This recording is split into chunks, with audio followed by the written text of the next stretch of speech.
So, welcome back, folks. Lovely to be with you here tonight. And I hope the meditation was helpful and felt good for you tonight.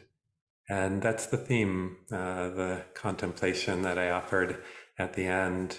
You know, what is liberation for you? What is liberation for me? What's meant by liberation or Nibbana in the Buddha's teachings? So just holding that sense of what it might be for you. Maybe there was a moment or an event or just kind of a feeling of the heart. And if nothing in particular came up, knowing that that's okay too. And sometimes it can feel sort of like a bypass or wishful thinking when we talk about liberation or Nibbana, this kind of final beautiful freedom that the Buddha experienced and taught.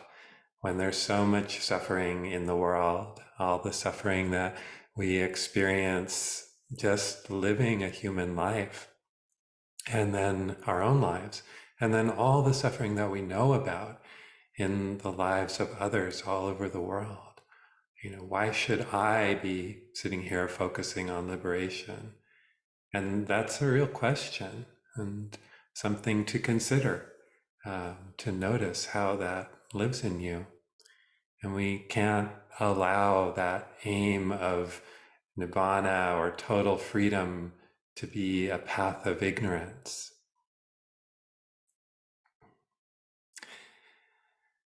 Or willful blindness to the suffering of the world and others. And I don't think any of us want to. And so for me, one of the things that I find so beautiful in sort of keeping that sense of practicing, not just for myself, alive, is the teaching of the Bodhisattva's vow. It's a beautiful aspect of Mahayana Buddhism, and also has some roots in the Theravadan teachings, which most of us at ICD are teaching from. But sentient beings are numberless. I vow to save them. Desires are inexhaustible. I vow to put an end to them. The dharmas are boundless. I vow to master them. The Buddha way is unattainable. I vow to attain it. But particularly that first one, sentient beings are numberless. I vow to save them. And so these vows to me are like impossible on their face to achieve in any sort of normal human way with the limitations of a human mind and body. And so if we want to save all beings, looking at awakening as something that must include all beings for it to be complete, you know, we better start somewhere. And that's going to be right here, right now, with this being, because this is the life I can most directly affect. So when we focus on liberation in our practice, we don't have to let that be a bypass or feel like we're somehow absenting ourselves from the world or turning away from the world and the suffering in it. Like, oh, you know, I'm going to get free and be done with all this mess, and I don't know what everyone else is going to do. Our own personal practice can be seen as a means for sharing freedom with others. And there are people that we meet in the world who, because of their own personal practice of freedom, whatever path they follow, Buddhist or not, they bring liberation and freedom and untangling to others because they inspire and lift them up, because their light really shines.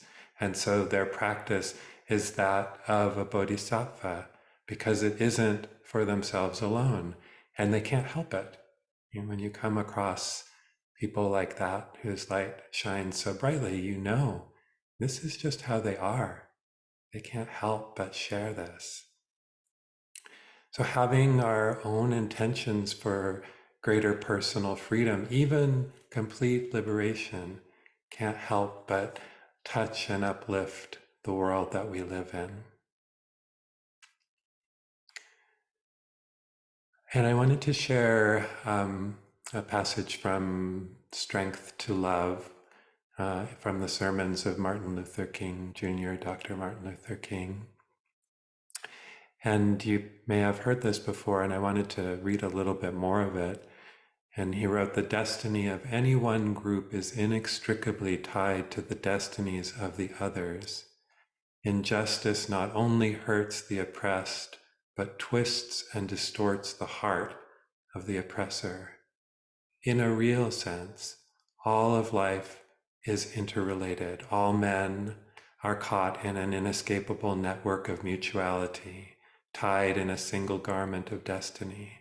Whatever affects one directly affects all indirectly. I can never be what I ought to be until you are what you ought to be, and you can never be what you ought to be until I am what I ought to be. This is the interrelated structure of reality." Our response to injustice has to be an urgent one. He writes, "We are not meant to sit back and wait for God to act. We are meant to be, like Paul, a chosen instrument."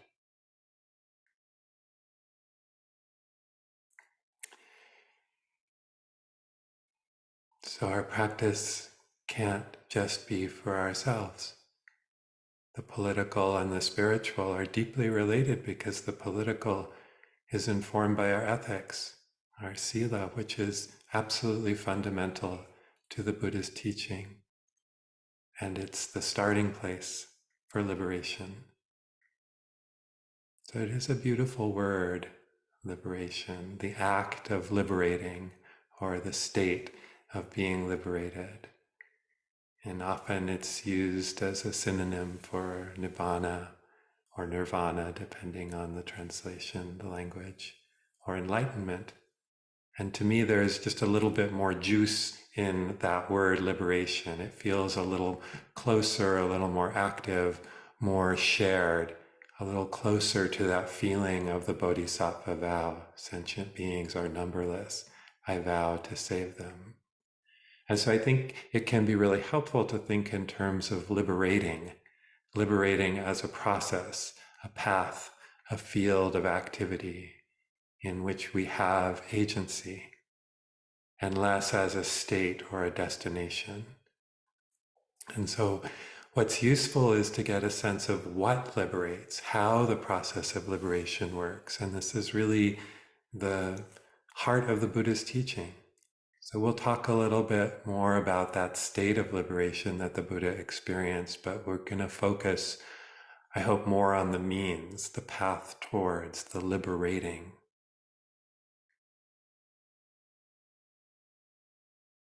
And our movement toward freedom starts right here, right now, whatever the moment is. And when we do try to describe the experience of liberation or that liberated state with words, it's incomplete. It has to be, because words can't contain what's unbound and boundless. And of course, art and poetry can help. Silence can help a lot. Words, carefully chosen, metaphor, all these can orient us or help orient us toward the experience of freedom, what the Buddha called final liberation. Final in the sense that the mind and heart are completely, irrevocably freed of delusion, of limit, of separation, of everything that binds us. And so that idea of final liberation might be your goal, or maybe your goal is just to experience a little more freedom, a little more peace, a little more access to wisdom to live your life in this challenging world of relationships and divisions and injustice and inequity. And in the teachings, that distinction is between the mundane and the supramundane. So the mundane being worldly liberation, and then the supramundane liberation that goes beyond all conceptualization, relative and absolute. And what's beautiful about the path is that we don't have to make a choice of what we're going for. just a movement of the heart, an intention toward wholeness, an intention toward what is liberating, and then stepping in that direction, acting. So at the end of the meditation period, I asked you to see if you could feel a place of freedom for you, relative freedom. And this is what Ajahn Buddhadasa, a Thai monk, called free samples, tastes of freedom, flashes of liberation, moments where we're suddenly awake to the wonder of life and our place in life. And it might be simply seeing and knowing the beautiful tree growing outside, or the clouds spilling over the mountains, or just a beautiful moment of stillness in your home. It's often just waking up in some way to the miracle of life unfolding, witnessing the process of life. Oh, it's like this right here, right now. Nature unfolding, knowing ourselves as natural processes, a certain stillness with what is that allows what's here to reveal itself. And it's interesting to notice that mind state, what's present in the mind and what's not. And so that's why I was asking, what supports it? Is it the presence of something, or is it the absence of something? Or is it both the presence and absence? What qualities are present in the mind and heart in that moment? And so importantly, what's absent? Can you feel that? Just bringing to mind one of those moments, watching the night sky, planting something in the ground, walking in your neighborhood, watching a rabbit at the edge of the grass. A moment that feels free, untangled, clear. And what's there and what's not there? And that absence is something to really notice, to reflect on. There's a phrase, via negativa, that is sometimes used to describe the Dharma path and the liberating process. A letting go of, a setting aside of what binds us, a dropping into and relaxing.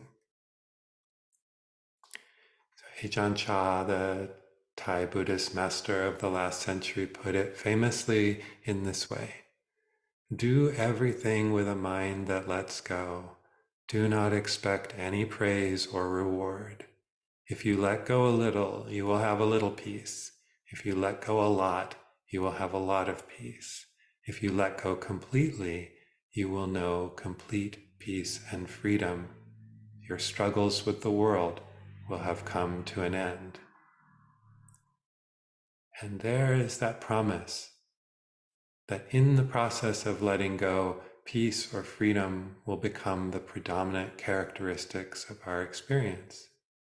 So the implication in that teaching for me is that those qualities aren't so much something that we develop as they are something that we reveal. After all, these little moments of freedom are already there. We just become awake to them through these practices of calm seeing and presence, loving presence. And in the letting go process, in the liberating process, we drop what binds us, what enchants and enthralls us, what terrifies and grips us.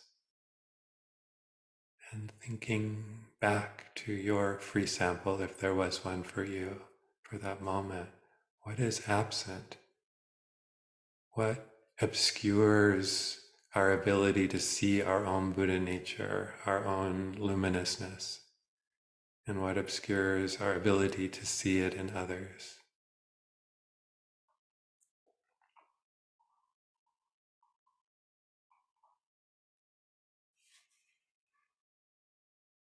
You know, some of us remember Marie Kondo and her beautiful book about organizing and letting go, and the central question in her practice was, does it spark joy? Looking at the items that you possess or that possess you, does it spark joy? And if it doesn't, let it go. Does it incline toward the good and the wholesome? Does it support your growth and well-being? And if it doesn't, is it possible to let it go? Easier said than done sometimes, but it does get easier the more you let go. And we know that process. I know for myself, like when you're cleaning out that cluttered closet or garage, and at first you think, I need this box of screws and bolts and various twist ties and all that stuff. Or I may need that Pride t-shirt that I got 10 years ago, or these ramekins that I've never used. And then you start letting go. And the more you let go, the easier it becomes. And before you know it, you're packing up something lovely that you really treasured at one point, but that you no longer need. Give it to someone who can use it. So there's a momentum that starts to build. The more we let go, the easier it becomes. The more we become in the habit of letting go. Letting go becomes our practice, a way of life. And this can definitely apply to habits of the mind as well. Okay, I guess I'm done with that particular resentment or that feeling of not enoughness or that box of regret or those voices inside that aren't our own and limit our happiness. Oh, I didn't even really notice I was done with that, but I am. Can I let that go? And then you look around at what's left and you can see what it is that you really value, what really serves you. So another analogy that I like to work with, and maybe it will resonate for you, is the snarl. Sometimes when I go to meditate and I look at my mind, it's just like a briar patch or a big tangle of fishing line or a swirling soup. And I look at it and I'm like, wow, what a crazy mess in there. I don't even know where to begin. And the tangle was an image that the Buddha used. The Buddha was asked, tangled within, tangled without, people are tangled in tangles. I ask you this, Gautama, who can untangle this tangle? And the Buddha answers in part, a wise person, grounded in ethics, developing the mind and wisdom, a keen and alert practitioner, they can untangle this tangle. So again, it's we ourselves, we untangle the tangle using the practice of the Eightfold Path, through sila, our ethical integrity, through mindful awareness, and the wisdom that arises from them.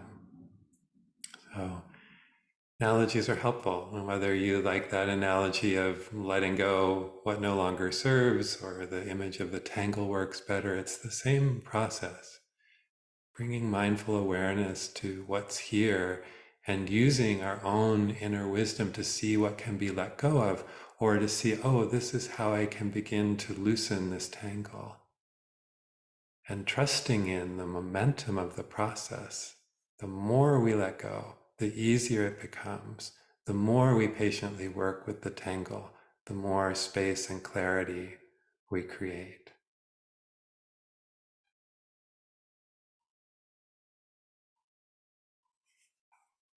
So there's that phrase, the heart wants what it wants. And it's sort of an explanation of why we sometimes do things that don't really seem to make sense to others, or maybe even to ourselves. Sort of like, I don't know why I'm doing this, but on some very deep level, I just want to, or I just need to. And I started thinking about this question, what does the heart want? What does my heart want? And it depends on how I look at the heart, how I look at my own mind-body process. Who is wanting? Who is getting entangled by the wanting? So the Buddha offered a framework of investigation of our mind-body process, this thing that we take to be me. And it's the 5 aggregates, which we've looked at in the past. And it's sort of looking at like the places where I seem to reside, this sense of a me, an ongoing me.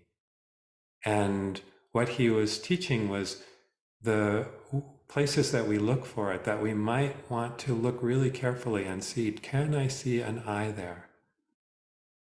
And it's often about the natural processes of the mind-body formation, our tools and strategies for survival. So the first one is the body. Am I my body?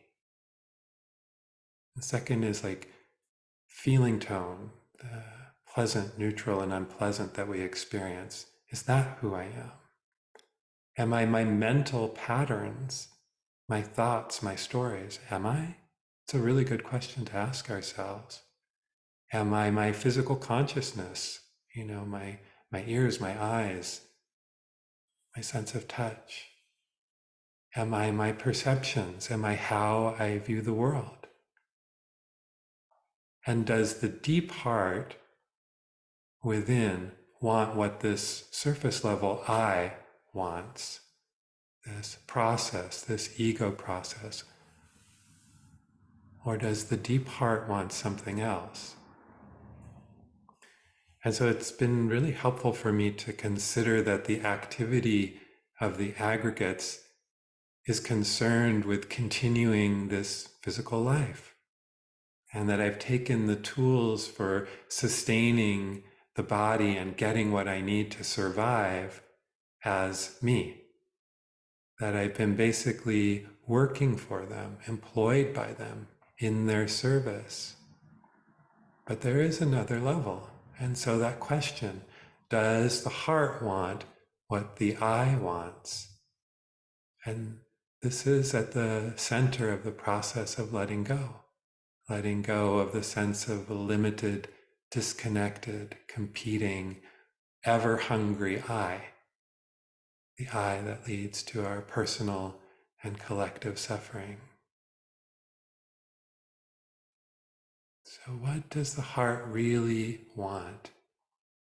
The aggregates, the mind-body process has its own agenda, and we tend to identify with that until we begin the letting go process, the disentangling. What does the deep heart want? And this is a question we can explore in our meditation. What do I really, really want? Asking yourself that question and letting it be a guide. What does the heart really, really, really want? And I'm pretty sure it's not that fantastic vacation or that new car or wealth or fame or power or anything like that. And if it is, what's underneath that? What's underneath that wanting?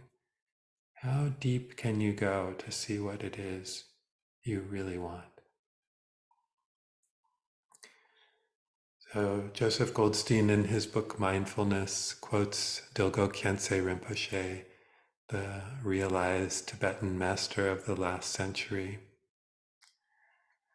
The idea of an enduring self has kept you wandering helplessly for countless past lifetimes. It's the very thing that now prevents you from liberating yourself and others from conditioned existence. If you could simply let go of that one thought of I, you would find it easy to be free, and to free others too. If you overcome the belief in a truly existing self today, you'll be enlightened tomorrow. But if you never overcome it, you'll never gain enlightenment. Use any practice you do to dissolve this idea of I and the self-oriented motivations that accompany it. Even if you do not succeed in the beginning, keep practicing. This isn't nihilism. This is just letting go of that identification with the mind-body process as being all of who we are. So he's saying Even if you don't succeed in the beginning or it doesn't look like it, keep trying. Stay on that liberating path. And we have the practices of the path: integrity, mindful awareness, deep looking that inclines us toward freedom, towards dissolving this sense of the concrete, bound, tangled I that seems so real. And from everything that I know in my own practice, it's a very gradual path, small steps. Okay, let me work with this little part of the knot, seeing if I can free it, inclining again and again, many liberating moments over time. Keep showing up for what it is that the heart really, really wants. Maintain awareness and asking ourselves, what when I do it leads to freedom, and what when I don't do it leads to freedom. And when I slow down the mind-body process, even just a little through practice, like the meditation period we did just now, what do I learn? What is it time to let go of? What's ready to fall away? I wouldn't invite you, the Buddha says, to abandon the unwholesome, or we might say the limiting energies, if I thought you could not abandon them. But because I know you are able to abandon them, I invite you to abandon the limiting energies. And I wouldn't invite you to cultivate the wholesome or liberating energies if I thought you were not able to cultivate them. But because I know you're able to cultivate them, I invite you to cultivate the liberating energies.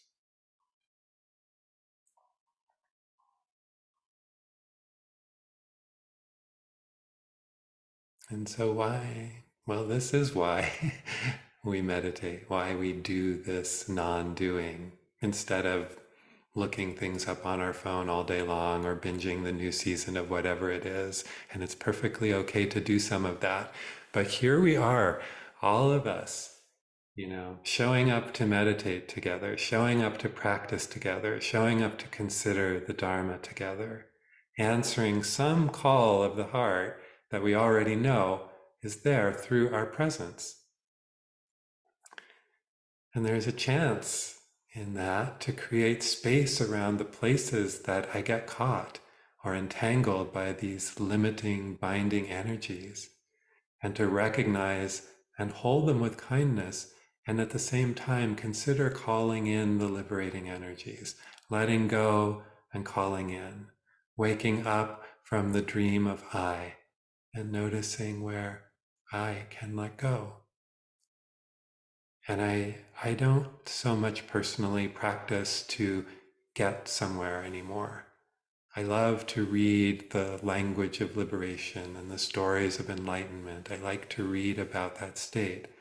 But I'm here with the contents of this moment, here, now. So instead, I keep trying to pay attention and let wisdom gather information and let the letting go happen, not getting in the way of the letting go. My work is simply to listen deeply, to pay attention, and to notice where I'm bound and where I'm free. And that doesn't sound like all that much, but it's huge. That's what the practice is, in the noticing, the paying attention, getting curious about the process of I, and is it this surface level stuff that's concerned with perpetuating the organism? So focusing more on what's liberating rather than the idea of a destination that's ultimately indescribable and beyond concepts. And along that path, enjoying those free samples and noticing what's present and what's absent in those moments, and remembering what it is that the heart really, really wants. So, who can untangle the tangle? Only me, only you. Kongtrul Rinpoche reminds us we each need to walk the path by ourselves. The potential for realization or liberation is universal and present for all of us. True benefit will come from your own efforts and realization. For your efforts to bring benefit, you must take your life into your own hands and examine your mind and experience. From this point of view, nobody could be kinder to you than you yourself, and nobody could have a greater effect on you or actually do more for you than yourself. The Buddha said, I've shown you the path of liberation. Now liberation depends on you. So it's up to us, he's saying.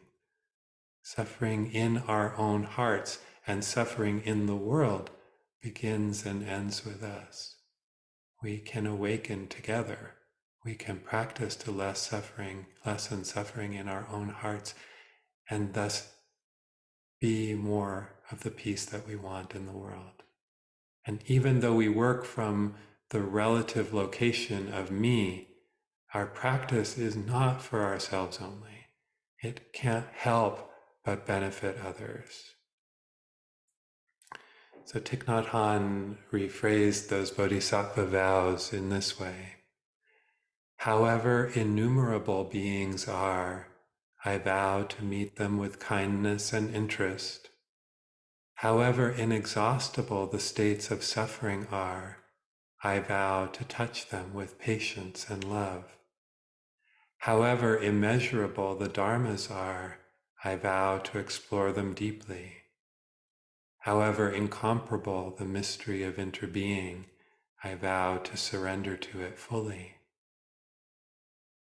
I'm going to paste those into chat because I think they're rather lovely. They're a little more accessible. And the Buddha offers many names for the experience of complete liberation: the boundless, the unconditioned, the further shore. Here, friends, the Buddha said, I say there is no coming, no going, no staying, no deceasing, no uprising, not fixed, not movable. It has no support. Just this is the end of suffering. So beautiful fingers pointing at the moon, courtesy of the Buddha. And now we're in that space of poetry and art and metaphor. So I'll close with a poem from the Persian poet Rumi. Out beyond ideas of wrongdoing and right doing, there is a field. I'll meet you there. When the soul lies down in that grass, the world is too full to talk about. Ideas, language, even the phrase each other doesn't make any sense. So let's just take a moment to let the words settle and then open the floor.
Well, thank you for your kind attention, and I'd really love to hear from you.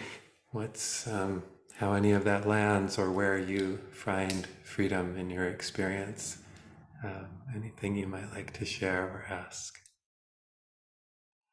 Um, yeah, and so I wanted to just offer um, the beautiful teaching from Zenju Earthland Manual as our dedication of merit. And I'm going to share screen and offer this aloud, and you can follow along. And this is her beautiful, I need to move something on my screen, excuse me.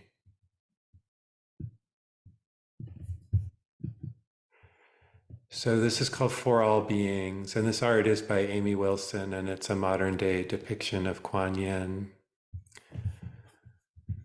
May all beings be cared for and loved, be listened to and acknowledged despite different views, be accepted for who they are in this moment, be afforded patience, be allowed to live without fear of having their lives taken away or their bodies violated.